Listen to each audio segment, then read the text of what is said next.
আসসালামু আলাইকুম। modifybrain.com থেকে আমি আবারও আপনাদের সামনে স্বাগত জানাচ্ছি। আমি ইখলাসউদ্দিন জুয়েল। আজকে আমি আপনাদেরকে যে টপিকটা নিয়ে আলোচনা করতে চাই সেই টপিকটা হচ্ছে যে টাকা কিভাবে সিস্টেমকে কিনতে সাহায্য করে এবং টাকার সিস্টেম কিভাবে আমাদের সময় বাঁচায়। দেখেন, মানুষ বলে টাকার দরকার নেই, আর আমি বলি টাকার দরকার নাই কিভাবে, টাকার দরকার আছে। টাকা থাকলে সুবিধা কি দেখেন, টাকার মাধ্যমে একটা সিস্টেম কেনা যায়।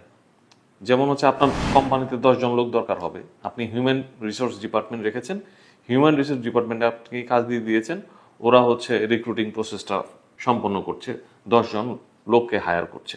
আপনার টাকা আছে, আপনি হিউম্যান রিসোর্স সিস্টেম রাখতে পেরেছেন, ওরা আপনার হয়ে আরও 10 জনকে আপনার টিমে নিয়ে আসছে। এটা কি আপনার একটা সিস্টেম বিল্ড আপ করছে।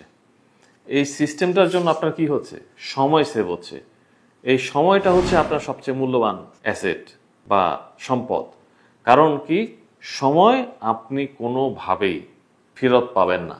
আপনার টাকা পয়সা চলে গেলেও আপনি টাকা পয়সা হয়তো আবার ফেরত পাবেন, কিন্তু সময় একবার চলে গেলে আপনি কিন্তু সেই সময় আর ফেরত পাবেন না। সুতরাং টাকা হচ্ছে সিস্টেমকে কিনতে সাহায্য করে এবং টাকার সিস্টেম আপনার সময় বাঁচাতে আপনাকে সহায়তা করবে। আরেকটু উদাহরণ দিয়ে বুঝাই। আমি দুবাইতে আসার পরে রিগা বিজনেস সেন্টারে যখন আমার এই পারফিউমের অফিসটা চালু করি, তখন আমি মাঝে মধ্যে দুবাই এসে দেখা যায় 1-1.5 মাস করে থাকি, আবার বাংলাদেশে চলে যাই। এখন 1-1.5 মাসের জন্য আমার হোটেলে থাকতে হয়, কারণ বাসা ভাড়া নেওয়ার তো কোনো যুক্তিগত কারণ নাই, যেহেতু আমি এখানে থাকছি না, আমার ফ্যামিলিও এখানে থাকে না।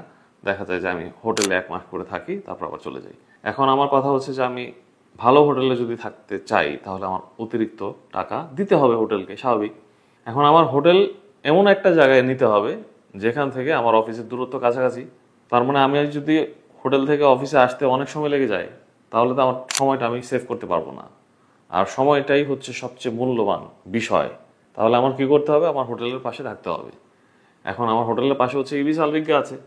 এখন ইবিস আলরিকার তো ভাড়া অনেক, পার ডেতে অনেক টাকা ভাড়া। তো এখানে না থেকে আমি চিন্তা করলাম যে ঠিক আছে, আমার যে নেটওয়ার্ক আছে, আমার যেখানে আমার মানুষজন আছে দেইরাতে, আমি সেখানে যে যদি থাকতে পারি তাহলে চলবে। তো দেইরার অনেকগুলো হোটেলে গেলাম, সেখানে দেখা যায় যে 150 টাকায় একদিন, মানে 150 দিরহাম একদিনের ভাড়া চাচ্ছে। তো আমি চিন্তা করে দেখলাম যে আমি যদি সেখানে থাকি, পরিবেশও খারাপ, নোংরা পরিবেশ, এত ভালো না। তো সেখানে থেকে আমার যাতায়াত করতে হবে মেট্রোতে, যেহেতু আমার গাড়ির ড্রাইভিং লাইসেন্স নাই দুবাইতে, আমার নিজের গাড়ি নেই, এর জন্য আমার মেট্রোতে যদি যাতায়াত করতে হয় আমার মিনিমাম 30 মিনিট সময় লাগবে। তো 30 মিনিট সময় যদি আমার লাগে, আমার মাসে 15 ঘন্টা সময় অযথাই চলে যাচ্ছে। এখন আমি যদি 15 ঘন্টা একদিনের আমি কর্মদিবস ধরি, সাধারণত আমি 12 থেকে 15 ঘন্টা পর্যন্ত খেটে থাকি, তো সেই ক্ষেত্রে আমার 15 ঘন্টার যে ভ্যালু, সেটা কি এই 1,500 দিরহাম, অর্থাৎ 50 দিরহাম করে আমার বেশি দিতে হচ্ছে এই বিশাল রিগা হোটেলে। 200 দিরহাম করে রাখবে, কারণ হচ্ছে কি আমি বলি 300 দিরহামের নিচে দিত না। যেহেতু আমার পারফিউম ফ্রেশ কোম্পানি এখানে এস্টাবলিশড, মানে এখানকার কোম্পানি, ওরা আমাকে কর্পোরেট ক্লায়েন্ট হিসেবে স্পেশাল একটা ডিসকাউন্ট দিয়েছে। 300 দিরহামের জায়গায় আমাকে 200 দিরহামে 1 মাসের জন্য ওদের হোটেলে রুম দিয়েছে, কর্পোরেট ক্লায়েন্ট হিসেবে, যেহেতু আমার দুবাইতে বিজনেস আছে। তো সেই হিসেবে আমি চিন্তা করে দেখলাম আমি হয়তো বা 1500 দিরহাম সেভ করতে পারছি না, কিন্তু 1500 দিরহামের বিপরীতে আমি 15 ঘন্টা 1 মাসে সেভ করতে পারছি। সেটা কি আমার জন্য যুক্তিগত হবে কিনা? আমি চিন্তা করে দেখলাম যে অবশ্যই যুক্তিগত হবে, কারণ আমার 15 ঘন্টার স্যালারি 1500 দিরহামের বেশি কিনা সেটা আমার চিন্তা করতে হবে, এবং আমার এখানে লোকজন নিতে হবে আমার এই অফিসের জন্য, যে কারণে আমার অফিসের পাশেই থাকতে হবে।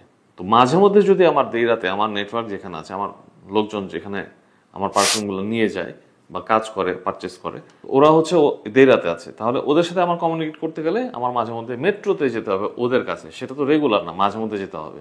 তাহলে সেই ক্ষেত্রে আমি যদি মেট্রোতে যাই, তাহলে দেখেন আমাকে নর্মাল মেট্রো কার্ড যেটা আছে, সিলভার কার্ড, সেটাতে যেতে হবে। তো সেটাতে গেলে প্রবলেম হচ্ছে সেখানে প্রচুর ক্রাউডেড, মানে প্রচুর লোক সমাগম থাকে। মাঝে মধ্যে দেখা যায় যে আপনি সঠিকভাবে ভালো মতো উঠতে পারবেন না, নামতে পারবেন না, এত জ্যাম থাকে। তো সেই ক্ষেত্রে আপনার সমস্যা হবে। তো আমি চিন্তা করে দেখলাম যে ঠিক আছে, গোল্ড নোল কার্ড ট্রাই করা যেতে পারে। গোল্ড নল কার্ডটা কি? এটা হচ্ছে আপনার দ্বিগুণ ভাড়া লাগবে। 3 দিরহামের জায়গায় আপনার লাগবে 6 দিরহাম কার্ডটা নেওয়ার জন্য, এবং আপনার প্রতি ট্রিপে 3 দিরহামের জায়গায় 6 দিরহাম খরচ হবে, মানে ডাবল খরচ হবে, সিলভার কার্ডের চেয়ে ডাবল খরচ হবে।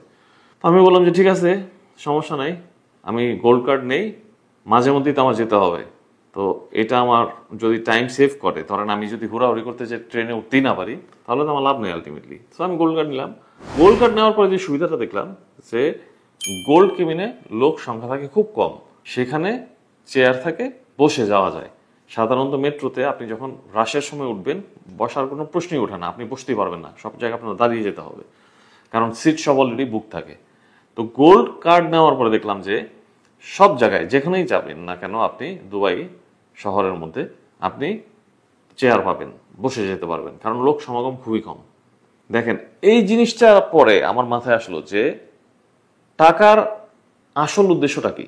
টাকার উদ্দেশ্যটা হচ্ছে টাকা আমার সময় সেভ করতে পারছি কিনা, এবং টাকার মাধ্যমে আমি সিস্টেম ক্রয় করতে পারছি কিনা। দেখেন সিস্টেম কোনটা, নোল কার্ড, সিলভারের জায়গায় আমি গোল্ড কার্ড নিলাম, এটা হচ্ছে সিস্টেম। দেখেন আমি এখন কমফোর্টে এখান থেকে দেরাতে যেতে পারবো, আমার শরীর এক্সস্ট হবে না, আবার দেরা থেকে রিগাতে আসতে পারবো, আমি এক্সস্ট ফিল করব না, যেহেতু আমার হুড়ুহুড়ি ধাক্কাধাক্কির মধ্যে যেতে হবে না। তো আমার এক্সাম্পলটা বাদ দিয়ে যদি এখন বসুন্ধরা গ্রুপের এক্সাম্পলটা দিই, বসুন্ধরা গ্রুপের মালিক ধরেন রোলস রয়েলস ব্যবহার করছে বাংলাদেশে। এখন বাংলাদেশের মতো জায়গায় 400% ট্যাক্স দিয়ে এত দামি গাড়ি, নর্মালি রোলস রয়েলস এখানে প্রচুর দেখা যায় দুবাইতে, 20 কোটি টাকার মতো খরচ করে কেন ব্যবহার করছে এখন আপনার বুঝতে হবে। কারণ হচ্ছে টাকা সিস্টেম ক্রয় করতে সাহায্য করে, এবং টাকার সিস্টেম যখন চালু হয়ে যায় সেটা সময় বাঁচাতে সাহায্য করে। উনি টাকা দিয়ে কি করছে, কমফোর্ট কিনছে, তাই না? ধরেন আমি গোল্ড কার্ড কিনেছি, সেটা আমার জন্য কমফোর্ট, মানে টাকার আলটিমেট উদ্দেশ্যটা কি, হয় আপনার সময় বাঁচাবে অথবা আপনাকে কমফোর্ট দিবে, এই তো। তাহলে দেখেন আমি মেট্রোতে যেতে পারছি গোল্ড কার্ডের মাধ্যমে বসে বসে, যেখানে অন্যান্যরা হুড়ুহুড়ি পারাবাড়ি করে মেট্রোতে উঠছে, দাঁড়িয়ে দাঁড়িয়ে যাচ্ছে এক জায়গা থেকে আরেক জায়গায়। এবং আশ্চর্যের ব্যাপার হচ্ছে যখন আপনি সময় বাঁচানো শুরু করবেন, তখন আপনি একটা পর্যায়ে গেলে মানুষজন আপনাকে অটোমেটিকলি কোনো রকম আপনার মার্কেটিং করা ছাড়াই আপনার খ্যাতি বেড়ে যাবে। যেমন বসুন্ধরা গ্রুপের মালিক দেখেন সময় বাঁচানোর জন্য হেলিকপ্টার কিনেছে, হেলিকপ্টার করে তারা এক জায়গা থেকে আরেক জায়গায় যাচ্ছে, সময় বাঁচতেছে। কিন্তু সাধারণ মানুষ মনে করতেছে যে আরে বিশাল কিছু হয়ে গেছে, তাদের খ্যাতি আরো অনেক পর্যায়ে চলে গেছে। না, দেখেন মানুষের কাছে তাদের খ্যাতি উপরে চলে গেল। তারা এই খ্যাতি অর্জন করার জন্য মার্কেটিং করেছে, রোলস রয়েলস কিনেছে তাদের আরাম আয়েশের জন্য, হেলিকপ্টার কিনেছে ধরেন তাদের সময় বাঁচানোর জন্য, কিন্তু মানুষের কাছ থেকে তারা বিনামূল্যে খ্যাতিটা তো পাচ্ছে। তাহলে টাকার আলটিমেট উদ্দেশ্যটা কি? টাকার আলটিমেট উদ্দেশ্য হচ্ছে সিস্টেম বানানো বা সিস্টেম ক্রয় করা। ধরেন তারা ভিআইপি ভাবে চলাফেরা করতেছে, আমরা নর্মাল ভাবে চলাফেরা করতেছি, কারণ কি তাদের সময়ের দাম আমাদের চেয়ে অনেক বেশি। তার ধরেন বাংলাদেশের প্রধানমন্ত্রী যদি কোথাও যায়, তাহলে সব জায়গার রাস্তা বন্ধ করে তাদেরকে যাওয়ার সুযোগ করে দেয়, কারণ কি তাদের সময়টা সবচেয়ে মূল্যবান। টাকার জোরে হয়তোবা প্রধানমন্ত্রী হয়েছে, প্রধানমন্ত্রী হওয়ার কারণে সিস্টেম বিল্ড আপ করেছে, নিয়ম কানুন বানাচ্ছে, এবং তাদের জন্য স্পেশাল নিয়ম, সাধারণ মানুষের জন্য আরেক রকম নিয়ম। এই সিস্টেম ডেভেলপ করার জন্য টাকা দরকার, টাকার মাধ্যমে সিস্টেম ডেভেলপ করা যাবে, সিস্টেম ডেভেলপ হলে সময় বাঁচানো যাবে, সময় বাঁচানো গেলে খ্যাতি অর্জন করা যাবে, পাওয়ারফুল ব্যক্তি হিসেবে নিজেকে প্রকাশ করতে পারবেন। দুবাই দেখেন পাওয়ারফুল একটা কান্ট্রি, মানে ইউএই একটা পাওয়ারফুল কান্ট্রি হয়ে গেছে। কেন? কারণ তারা বহু মানুষের কর্মসংস্থানের সুযোগ করে দিয়েছে, বহু মানুষের জীবনযাত্রা উন্নত করেছে, সময় বাঁচাতে সহায়তা করছে। এই কারণে UAE is very powerful nation right now. আপনি যদি ব্যবসায়ী হয়ে থাকেন, আপনার আন্ডারে কতগুলো স্বনির্ভর পরিবার আছে, কতগুলো মানুষের কর্মসংস্থান আপনি সৃষ্টি করেছেন, তাদের সময় কিভাবে আপনি বাঁচাচ্ছেন এবং তাদেরকে কিভাবে ট্রেন আপ করছেন, সিস্টেম কিভাবে ডেভেলপ করছেন, তার উপরে হচ্ছে আপনার খ্যাতি পাওয়ার ডিপেন্ড করবে। সুতরাং সময় বাঁচাতে শিখেন, টাকা ইনভেস্ট করা শিখেন। জমানোর চেয়ে ইনভেস্টমেন্ট অনেক ভালো। টাকা সৃষ্টি হয়েছে ইনভেস্টমেন্টের জন্য, জমানোর জন্য না। সুতরাং টাকা দিয়ে সিস্টেম বিল্ড আপ করার চেষ্টা করেন, যে সিস্টেম আপনার সময়কে বাঁচাতে সহায়তা করবে। Got it?